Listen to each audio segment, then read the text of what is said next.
रसूलुल्लाह सल्लल्लाहु अलैहि वसल्लम ने फरमाया, और वो तो सच्चे हैं जिनकी हर बात हक है। इंसान की पैदाइश मां के पेट में इस तरह शुरू होती है। पहले 40 दिन वो बीज की शक्ल में रहता है। उसके बाद के 40 दिन वो जमा हुआ खून बन जाता है। फिर अगले 40 दिन वो मांस का लोथड़ा हो जाता है।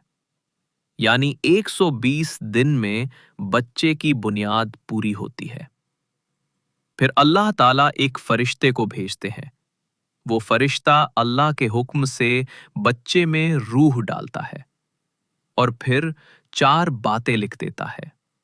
उसका रिज्क कैसा होगा, उसकी उम्र कितनी होगी, वो जिंदगी में कौन से काम करेगा और उसका अंजाम क्या होगा। वो नसीब वाला होगा या बदनसीब। ये सब अल्लाह के हुक्म से पहले ही तय हो जाता है। रसूल सल्लल्लाहु अलैहि वसल्लम ने कसम खाकर फरमाया, कभी कभी इंसान जिंदगी भर जन्नत वालों जैसे काम करता है। लोग देखते हैं कि ये नेक इंसान है, यहां तक कि जन्नत उससे सिर्फ एक हाथ दूर रह जाती है, लेकिन आखिर में तकदीर का लिखा उस पर हावी हो जाता है। अचानक वो जहन्नम वालों जैसे काम करने लगता है और उसी की वजह से जहन्नम में चला जाता है। और कभी उल्टा भी होता है, कोई शख्स लंबे वक्त तक जहन्नमी लोगों जैसे काम करता है। लोग उसे देखकर कहते हैं, ये तो जहन्नमी है, यहां तक कि जहन्नम उससे बस एक हाथ दूर रह जाती है। लेकिन आखिर में अल्लाह की रहमत से तकदीर का लिखा असर करता है। वो नेक काम शुरू करता है और जन्नत वालों जैसा अमल करता है और जन्नत में दाखिल हो जाता है। इंसान की किस्मत अल्लाह पहले से जानता है, लेकिन हमें नहीं मालूम कि हमारा अंजाम कैसा होगा। इसलिए किसी पर घमंड करना या किसी को नीचा समझना गलत है।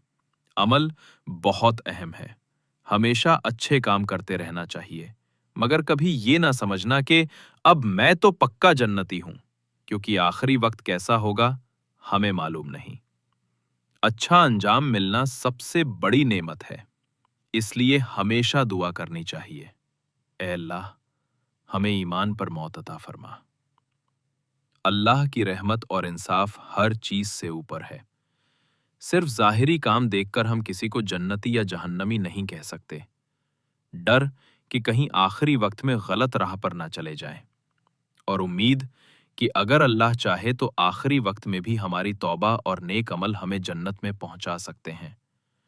हमें जिंदगी का असली सबक देती है।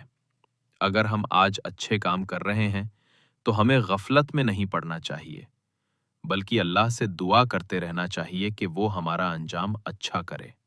और अगर कोई गुनाह कर रहा है तो वो मायूस ना हो। अगर वो तौबा कर ले और नेक काम शुरू कर दे तो अल्लाह के फजल से उसका अंजाम जन्नत भी हो सकता है। इसलिए ना घमंड ना मायूसी। हमारा काम है आज का दिन नेकियों से भरना और अल्लाह से दुआ करना कि हमारा अंजाम ईमान पर हो। इसी वजह से उलमा फरमाते हैं, ईमान की असली आजमाइश आखिरी वक्त में होती है। जिसका अंजाम अच्छा हुआ वही असली कामयाब है।